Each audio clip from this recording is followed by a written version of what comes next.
Ве поздравувам сите и ви посакувам Божи благослов. Денес се вративме по Стар Терк, кога проповета почнува некаде кратко после 10:30 и завршуваме во 11. Така беше на времето, не? Во ред. Не е штета и кога се задржуваме повеќе, и кога имавме паузи и музички точки, напротив, поголем благослов, но и сега не е страшно и кога сме во помал број, заедно да го славиме Господа и да се храниме од Неговото Слово. Бидејќи земјата и небото минуваат, а Неговото Слово, како што самиот рече, останува довека. Неговото Слово останува. Поминале еден куп држави, еден куп страшила, еден куп сили и силници во овој свет и овие сегашниве така наречени големи сили ќе поминат, ќе ги издува ветар, како што ги издува и нашата бивша Југославија, и Советскиот сојуз, и Отоманска империја, Австро-Унгарска империја, да не броиме, или древните империи, кои што и Библијата ги споменува. Сето тоа ги издува ветар, а Божјото Слово, еве и во ова дигитално време, последно во историјава, Божјото Слово го имаме и во дигитален формат, и тоа го имаме во дигитален формат, иако јас предпочитам книга, и книгата е според мене незаменлива, барем за образование, за читање, за учење. Бидејќи, еве, како што гледаме според многу опаднатата интелигенција, особено на денешната младина, значи луѓе растени само со екран, екранот не можеше да ја замени книгата за квалитетно образование и општа култура. Не можеше, значи, луѓето се поглупави и поглупави. Ако се само со екраните, значи, без книга, особено без Библија. Во врска со 666 зборував скоро последен пат пред 3 саботи, кога беше, во мај. Но тогаш не го толкував бројот, но пред 2 години изборувавме, имав дури серија предавања за бројот. Може да се најдат на интернет тие проповеди, некаде од зимата и пролетта 21 година. За бројот, мислам дека имаше и наслови, бројот на името и бројот, нешто така, 666. Не се сеќам во моментов како беа насловени тогаш тие проповеди, но може да се види на интернет, може и подоцна да влеземе во архивата на YouTube каналот HAC-PPA и да ги најдеме конкретно, може после служба да ги најдеме конкретно тие проповеди. Продолжуваме со нашата тема, ова ќе биде јубилеот 4, ако даде Господ и живот и здравие, следната сабота јубилеот 5 и со неја ќе завршиме. Слава на Бога што имаме уште една свежа сабота. Јас многу би сакал и следната да е таква, да не се потам кој ќе го држам дискот со чашите. Но каква и да биде, дај Боже да ја имаме и да бидеме живи и здрави во неја и да го доживееме и тој благослов тогаш.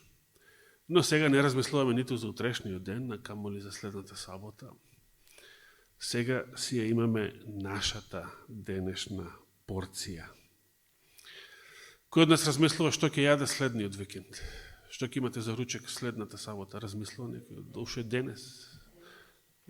Затоа. Меѓутоа, што конкретно не знае. Или како кој? Шведска маса, да.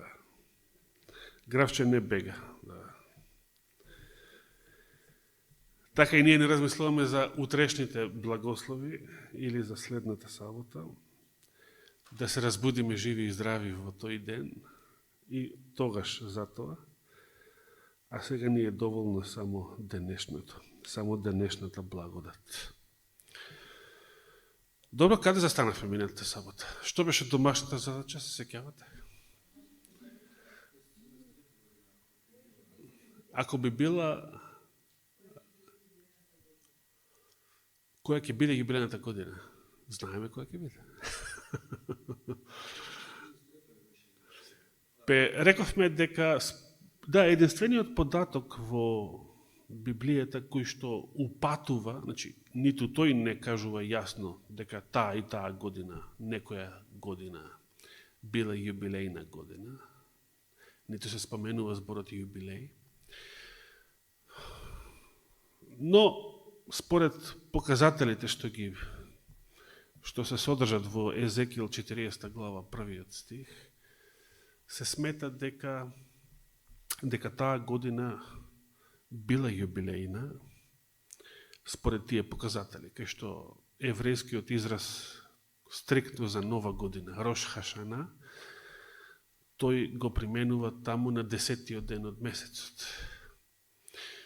Во ниту еден календар, 10-тиот ден од месецот не може да го наречеш нова година, па што сака нека би. Значи, вториот, да, се уште може.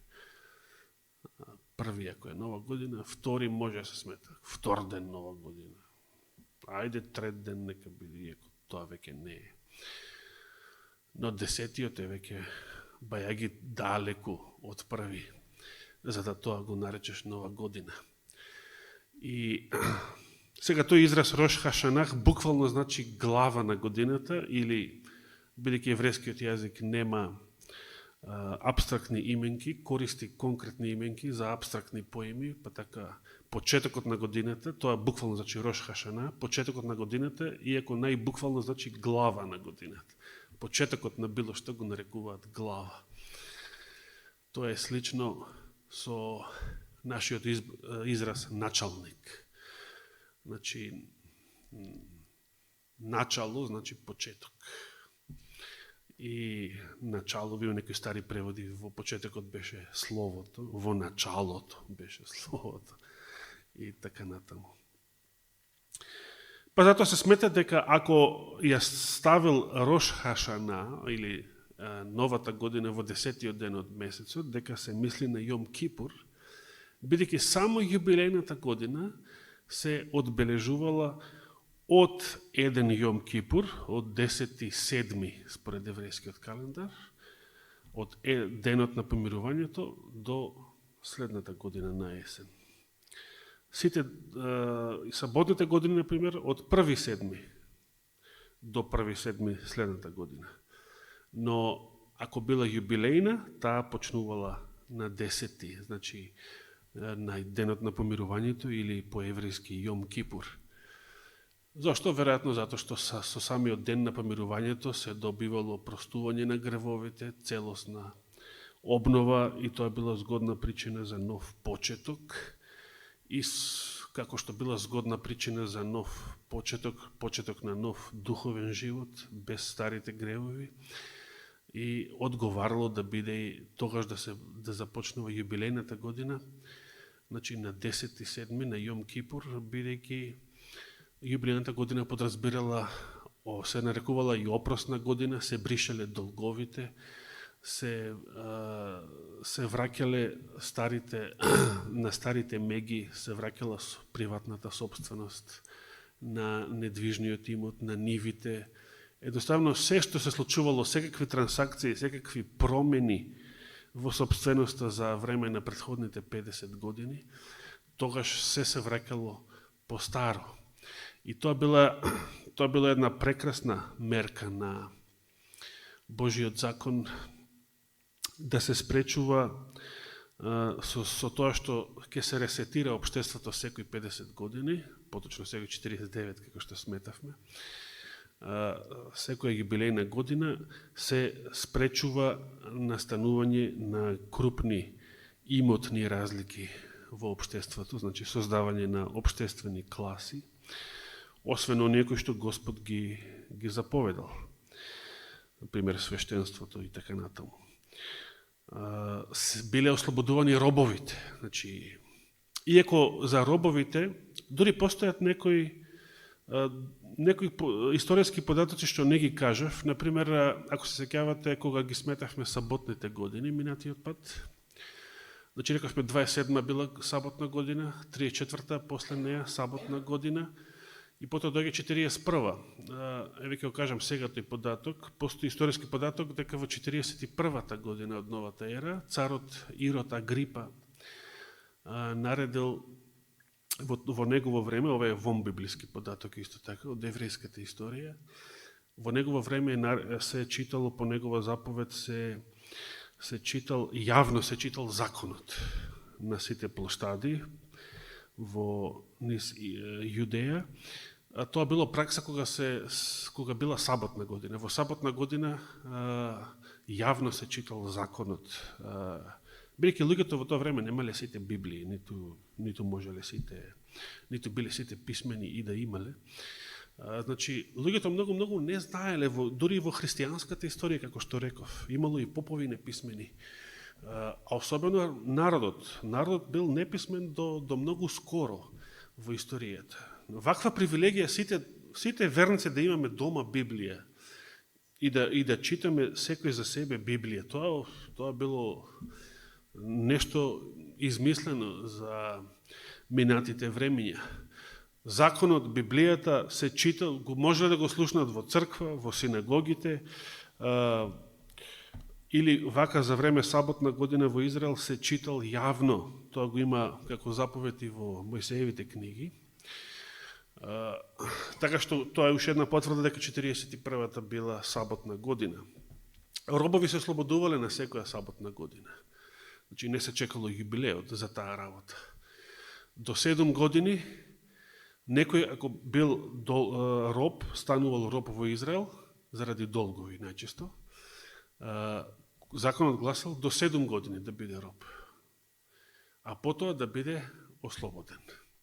И имаше една клаузула, ако се сеќавате, да не отвораме во кај Мојсеевите книги, имаше една клаузула, ако пак робот сака да продолжи да биде, значи поминале 7 години и со саботната година се ослободува,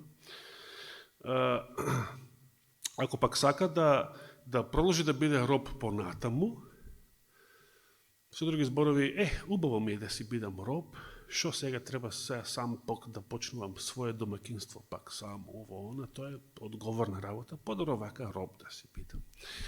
Имало луѓе со таков менталитет. Тогаш законот заповедал, ако сакал да му стане, да продолжи да му служи на својот стопан доживотно, да му биде доживотен роб, требало да му го дупнат ушето и да му стават. Да. Сега, тоа е уште еден знак, кога ќе видите маж да носи такво нешто. Мене не ми е гајле мода, колку е тоа денес расширено. И не го зборувам затоа што во мое време беше срамота. Туку тоа се библиски начала. Новиот светски поредок сака, вие што се родивте како машки, да не бидете мажи. Да бидете нешто помалку од тоа, да не споменувам сега некои вулгарни зборови. А вие што се родивте жени, да не бидете жени, да бидете пачаври. И ова кога се носи скинети фармерки. Сето тоа, значи, има да бидеш блудница, има да бидеш скината, и сега, ако тоа го прифаќаш, се согласуваш. Или нема да бидеш маж, ќе си ставиш обетка, или ќе бидеш роб.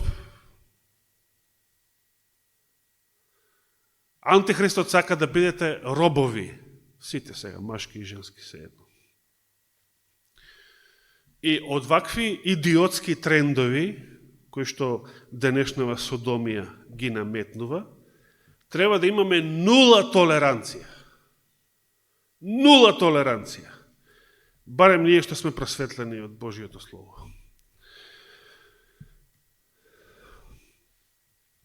И сега, ако годината која што Езекиел јас почнува со Јом Кипур, навистина била јубилејна година, 573 пред Христа. Тогаш, бројки од неа, до која година би стигнале денес. Имавме една интересна дискусија со Љубица Ивана. Порче беше исто така, тука мислам. Да. Не знам дали уште некој не се придружи, освен овие четворица.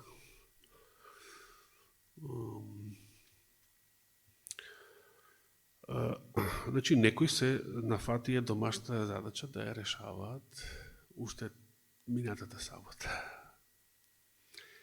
И открија нешто интересно, нешто што очекував да го откриете, во процесот на сметање. Ако сметавте од 573 па навака, кои биле јубилејните години. Дали некој од вас што е денес тука присутен се занимавал со домашната задача? Не, има некој што се занимавал? Да, дори брат Данило ми рече, јас очекував бомба за минатата сабота. Тоа беше бомбата. Само оставив вие да ја откриете. Ако тука сега нема никој што се занимавал со тоа, јас баш тоа прашање ќе го оставам за следната сабота. Па ќе видиме тогаш, значи баш за 573 пред Христа. Но има уште нешто многу повеќе за зборување на оваа тема. Прво што би сакал, го има цитатот? Можеме да го видиме цитатот? Или ќе биде проблем? Или ај не мора, мислам дека многу пати сме го кажувале, го знаеме. Јас сакам само да се задржам малку на првата реченица. Во процесот на проучување на оваа тема, јубилејните години, јубилејот. Зошто го правам тоа? Како прво, секогаш и во претходните 3 дела откриваме многу грешки што ги прават оние што се обидуваат да пресметаат некоја јубилејна година во наше време или во блиска иднина, па уште повеќе грешат кога се затрчуваат да кажат дека тогаш ќе дојде Христос. Значи, дори да е точна пресметката дека таа и таа година во блиска иднина е јубилејна, уште поголема грешка е да се тврди дека Христос ќе дојде. Со сигурност таа и таа година. Зошто тоа грешка, веќе знаеме, и брат Паул не подсети, споменавме минатата сабота. Да не се навраќаме на Христовите зборови.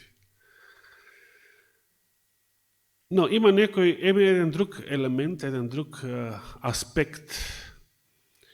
Значи, постојат многу променливи, постојат многу несигурности, постојат многу произволности, кои што не ни дозволуваат со сигурност да тврдиме ниту дека некоја година, таа и таа, е јубилејна, некоја од наше време, значи во блиска иднина. Не ни дозволуваат, а уште помалце тоа да ни биде основа за да се занимаваме да пресметуваме кога ќе дојде Христос.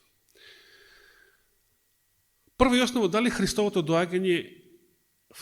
второ доаѓање, за разлика од првото Христово доаѓање дали беше темпирано? Што с други зборови, дали Господ однапред открил временски план кога ќе дојде Месија во Израел? Дали Господ однапред открил време кога ќе дојде Месија во Израел? Да, тоа се 70 седмици или седумки во Даниел 9 глава. И сега тука е битно да забележиме дека од тогаш, од времето на Даниел, значи, постои временски план што Господ го објавил, за тоа кога самиот ќе дојде на земјата како човек, иако истиот ќе остане и на небото, непроменлив како вечен Отец, истото битие, истиот Бог, иако тоа се различни лица или ипостаси, да не навлегуваме сега во таа област. Но само од Даниел, значи од Даниел натаму, ако за времето пред Даниел, може да се каже дека и тогаш не постоело однапред, значи зададено време, и тогаш не можел Израел да знае кога ќе дојде Месија. Но од времето на Даниел Господ им открил. И од тогаш можело да се знае. И рековме, вавилонските мудреци, како знаеле во кое време да ја посетат Јудеја и Ерусалим? Преку Даниловото пророштво, 70 седмици. Вавилонските мудреци пресметале која година истекуваат тие 69 седмици, кога што допираат според пророштвото до помазаникот, до Исуса Христа. 69 седмици. Или 483 години. Или 69 саботни години. Од 457 пред Христа, кога започнува, до 27-та година после од новата ера, кога допираат тие, значи 69 саботни години. И сега што друго знаеле? Дали е тоа доволно? Значи, ако ја знаеш годината кога Месија ќе биде крстен, кога Месија ќе биде крстен, тоа значи Месија, тоа значи помазаник, кој ќе биде помазан, значи. Дали е тоа доволен податок? Еве да речеме, однапред ја пресметале годината кога Месија ќе биде крстен. Може би не разбирале се уште што значи тоа крстен, или кога ќе биде помазан. Тоа толку разбирале. А што значи сега да биде помазан? Во ред, тоа е. Може би тоа не морал да го знаеле. Но знаејќи ја однапред годината кога Месија ќе биде помазан, ние ја викаме таа година 27 после Христа. Во тоа време ја викале 15-та година од владењето на царот Тибери, како што Лука ја нарекува во неговото Евангелие. Вавилонците може би ја сметале поинаку, според некој свој систем, сеедно како. Значи, за нас, во нашиот систем е 27-та година од новата ера. И сега, знаејќи ја таа година, што друго им требало за да знаат кога ќе се роди Месија?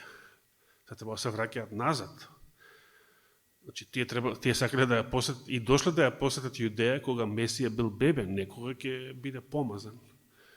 Значи, што друго знаеле, знаејќи која година ќе се крсти, односно, ќе биде помазан Месија, и сега што друго требало да знаат, колку години да се вратат назад, за да знаат во која година или во кое време приближно да отидат во Израел, кога Месија ќе се роди како бебе. Што мисли? Тоа го зборував минатата година, 2 проповеди под наслов Христовиот роден ден. Значи, во годината предпоставиле точно, видите колку темелно ја проучувале овие тројца странци, необрезани, тугинци, но пријатели на Израел, огласени прозелити, не се уште прозелити, но симпатизери на богобојазни симпатизери на еврејската религија. Знаеле дека тогаш кога Месија ќе биде помазан, треба да има колку години? Минимум 30. Значи, тоа го знаеле. А ние тоа го проучувавме од многу библиски текстови. И, значи, од годината кога Месија ќе биде помазан, се врателе 30 години и знаеле во која приближно точна година да го посетат Израел, Ерусалим и Јудеја. И навистина дошле. И што? Дошле во Ерусалим, дошле во Јудеја, и сега кога ние тугинци, необрезани, откришме од самата Библија кога треба да се роди Месија, Се очекуваме овде као евреиве, православниве, многу поише да знаат од нас странциве, така. Каде е новородениот цар јудејски? Што зборува тој?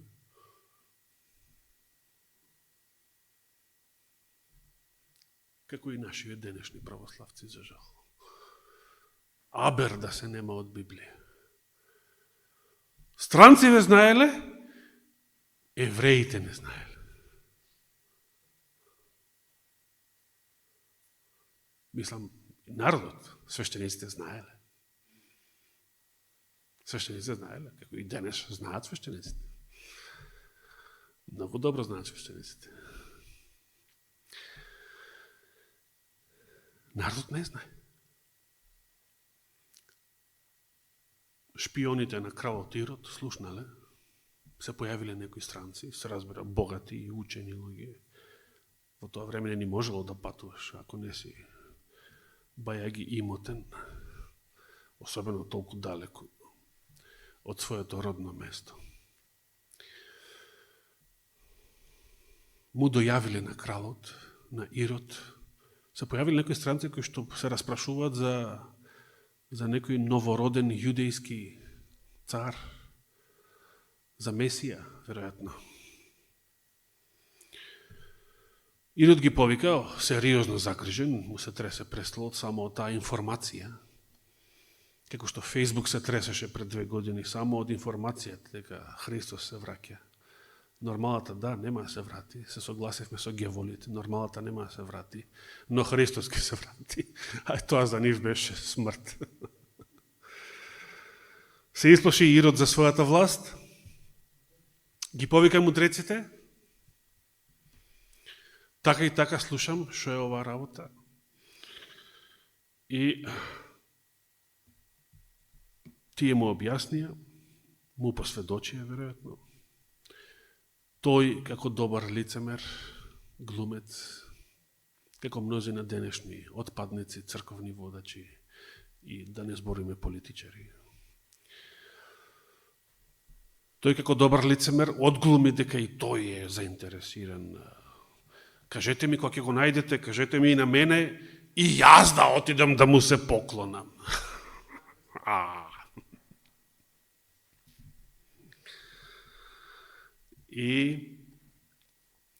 Но тука сакам да споменам една друга работа, што ја споменува Елена Вајд во Коптичот на вековите. Ирод ги повикал и овие што знаат, значи еврејските водачи, свештеници, закониците, теолозите, рабините. Каде треба да се роди Месија? И како од пушка Михеј 5.2. Во Витлеем јудејски, како што е напишано. И го цитираат Михеј 5.2. И сега Ирод, знаејќи дека таму ќе се роди, знаејќи од мудрециве дека сега е веројатно роден, дека сега е бебе, каква одлука донесува? Да се убијат сите бебиња во Витлеем од 2 години надолу, до 2 годишна возраст. Елена Вајд пишува дека евреите сами на себе си ја предизвикале ова несреќа. Зошто? Затоа што Ирод, кога видел овие тројца странци знаат нешто, а овде мојот народ врска нема, не знае, бидејќи и Ирод бил јудеец, обрезан, иако тие биле едомити по потекло, но во време на Макавејското востание сите едомци беа насилно јудеизирани и насилно обрезани од страна на макабејците. Значи, формално биле јудејска религија, јудејци биле и кралевите од Иродовата династија. Дори фарисеите, синедрионот на Ирод Агрипа, внукот на овој, му се обраќале со брате. Пример место величество или екселенцијо, брате. Кога му речеш на покојниот председател Борис, брате Борис, место председателе, господине председателе и така натаму. Евреиве не знаат, свештенициве кјутат како мисир, фарисеите кјутат, никој не збори. Че овие сите, како може странција да знаат, овие да не знаат. Овие сите знаат, ама кјутат, ми коваат заговор. Кјутат да не стигне до мои уши. Сега ќе видите. Евреите навистина не планирале такво нешто. Тие не биле свесни дека Месија се родил веќе во нивната средина. Но Ирод, бидејќи погрешно го протолкувал нивното незнаењето на народот, а не заинтересираноста, лицемерието, духовната утепаност на водството. Па и самите свештеници и фарисеи не се занимавале со проучување на Даниловите 70 седмици, барем за време. Знаеле местото. Местото го знаеле. Витлеем јудејски. За времето не проучувале многу. Ако некој знаел, кјутал. Дури се вели дека постоел рабински пропис, забрана за проучување на Даниловите 70 седмици. Не сакале да знаат. Не сакале да знаат. Што значи не сакале Месија да дојде. Не биле заинтересирани да дојде оној за кога е пишано дека сите свештеници и синовите Левиеви ќе ги исчисти како сребро и злато низ оган. Епа не сакале, ние сакаме да си останеме вака расипани, лицемери, да го лажеме народот и да собираме пари. Не сакаме да дојде Месија, кој што ќе не реформира, кој што ќе не изделка, кој што ќе очисти црквата. Не сакаме да си бидеме вака. Вака во калта, како свињата, како нилскиот конј, вака во калта. О, што е убаво.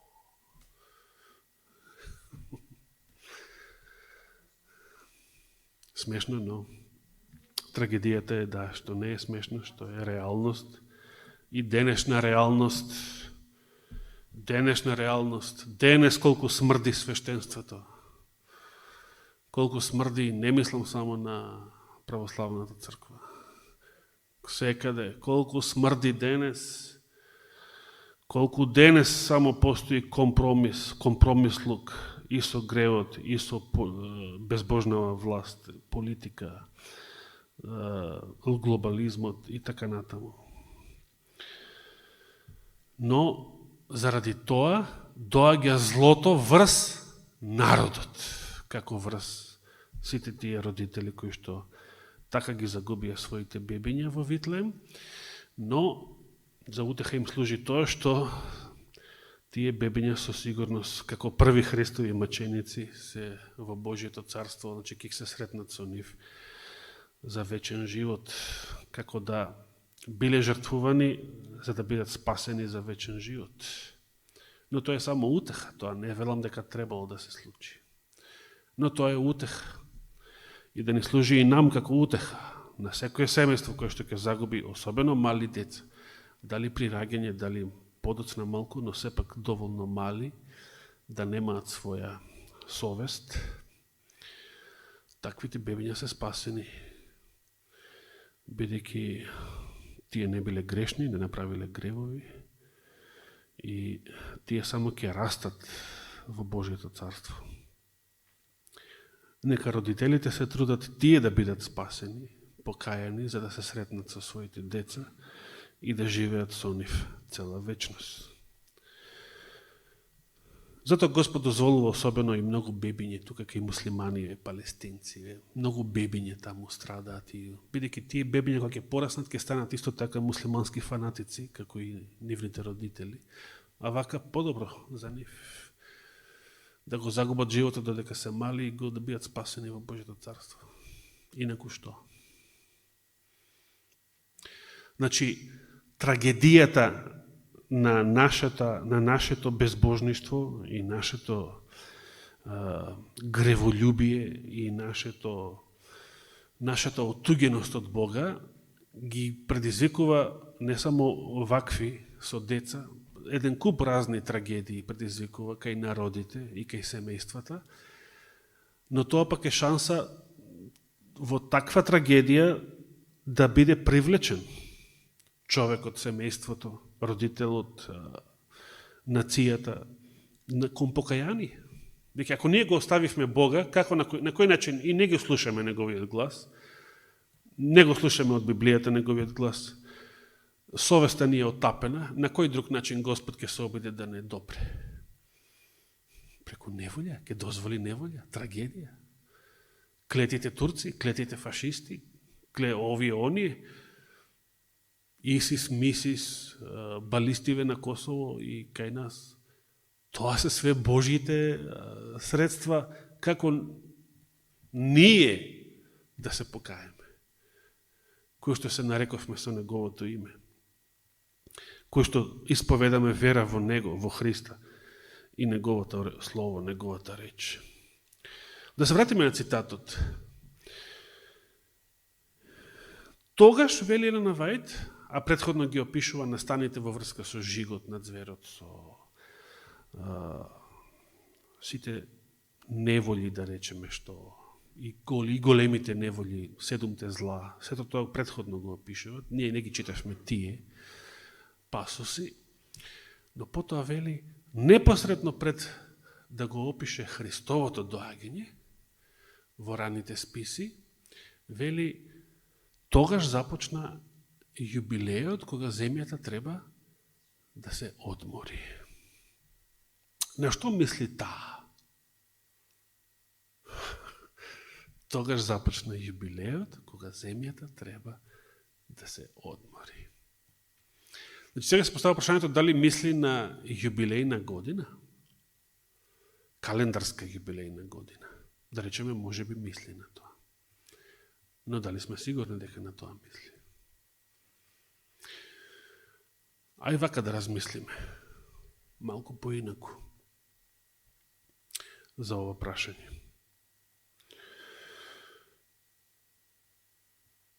Тогаш започна јубилеот кога земјата треба да се одмори. Ова одмарање на што ве асоцира? Кога тоа земјата ќе треба да се одмори? За време на тие 1000 години. Да. И потоа го опишува Христовото доаѓање, веднаш после тие зборови. И после Христовото доаѓање, што ќе прави земјата? Ќе се одмора. Од што ќе се одмора? Од нас. Од гревот, со еден збор, да. Од нас што ја газиме. Замисли, дори никој нема да ја гази земјата за време на тие 1000 години. Дори нема да ја гази, а камоли да ја ора, да ја копа, да ја труе со сите денешни хемиски средства, со отровите на Монсанто и така натаму. Кога беше вавилонското робство, се сеќавате, 70 години, Господ рече 70 години ќе бидете во робство. Зошто? Се сеќавате? Еднаш порано, кога зборував за саботните години, не годинава, еднаш порано го споменав тоа. Бидејќи за сето време, кога не ја одмаравте земјата, за време отпад, за време, да, непослушност кон законот, кон заветот, ниту саботи празнувале, ниту се кланяле на идоли, рековме, доли деца некои принесувале на жртва, на ѓаволиве, на Молох и така натаму. Па уште саботни години ке, како да не. Значи, за сето време кога не ја одмаравте, еден куп саботни години не ја одмарале земјата, ниту седмичните саботи ги празнувале, ниту држале други заповеди. Вкупно 70 години ќе се одмора едно по друго. 70 години ќе се одмора за сите саботни години во кои што не ја одмаравте земјата. Замислете. Цела генерација. Цел нечи животен век. 70 години. И Даниел и неговите другари биле голобради момчиња под 20 години. А кога почна Вавилонското робство, кога заврши, длабока старост. И кога продолжи да биде премиер сега на Второто царство, Медоперсиското, длабока старост за пророкот Даниел. Од младо момче до длабока старост не е мала работа. А во историјата на целиот грешен свет, 1000 години земјата ќе се одмора. Толку ќе биде потребно, а? Не знам дали толку ќе биде потребно.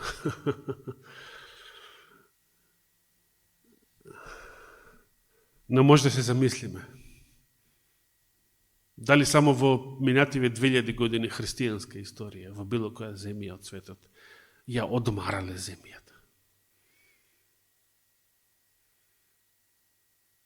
Не знам за таква пракса. Мислам дека и денешниот Израел не го прави тоа. Иако календарски знае кои се саботните години.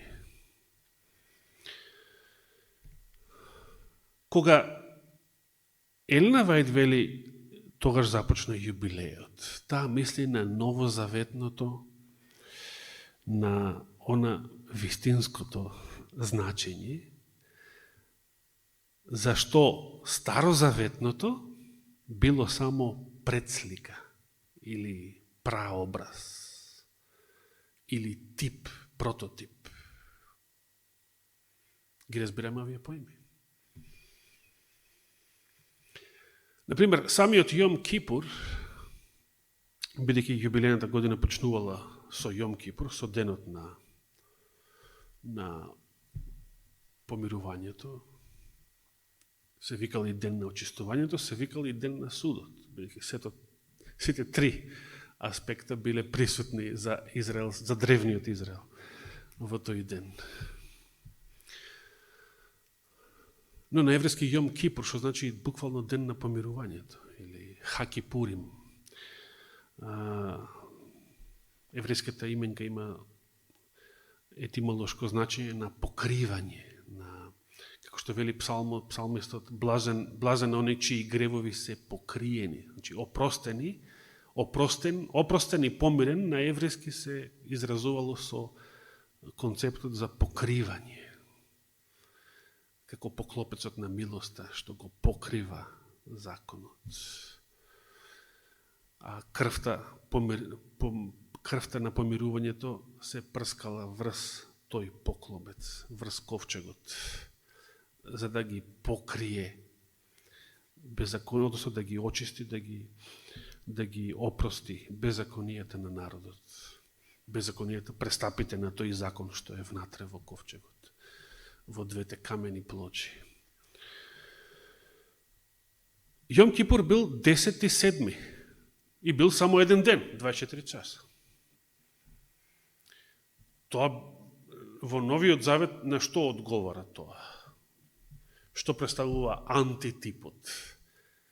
Исполнувањето на тоа, новозаветното исполнување на тој настан.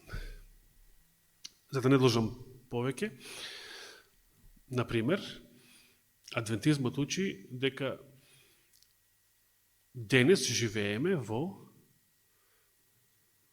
времето во денот на новозаветниот или небесниот ден на помирувањето. Сега, дали тој трае само 24 часа? Не. Тој трае сега со векови. Меѓутоа, многу децении, поточно, сега ќе биде, до година ќе бидат 180 години, од 1844, значи овој октомври ќе биде 179 години. од 22 октомври 1844 година. Значи, во новозаветното исполнување не мора да биде само еден ден, како што бил старозаветната предслика или праобраз или прототип. Така, сите јубилејни години во Стариот Завет, како и сите саботни години, биле само предслика на што? На овој милениум, за кој што зборува Откровението. И според Елена Вајт, во тој милениум, според уште од пионерите на адвентизмот, тоа толкување, во тој милениум земјата ќе се одмора. Кога Елена Вајт зборува дека тогаш почна јубилеот и после тоа веднаш го опишува Христовото второ доаѓање, значи, исто како да рекла, тогаш започна милениумот. Тогаш започна илјадата години од Откровението, кога земјата треба да се одмори. Сега, а дали тоа, почетокот на милениум, дури кога Христос се уште не се појавува, значи се уште не е буквално виден како доаѓа. Значи, милениумот може да започне и пред тоа, некој време пред тоа, пред да се појави Христос. Тоа не е битно. Особено за следните 1000 години не е битно дали започнало 1, 2, 3 години порано или подоцна, пред да се појави Христос. Дали самиот милениум е нешто што започнува, ова е големото прашање сега, што ќе го одговараме и следната сабота. Дали самиот милениум е нешто што треба да започне во календарска и јубилејна година, како што небесниот Јом Кипур од 1844 наваму започнал буквално на Јом Кипур, но не траел само толку, само 24 часа, но започнал со таков ден и множина мислат дека на таков ден на Јом Кипур календарски и ќе заврши. Кој ќе заврши Христовата посредничка служба, односно кој ќе заврши времето на милост, неговата посредничка служба во небесното светилиште. Толку за денес.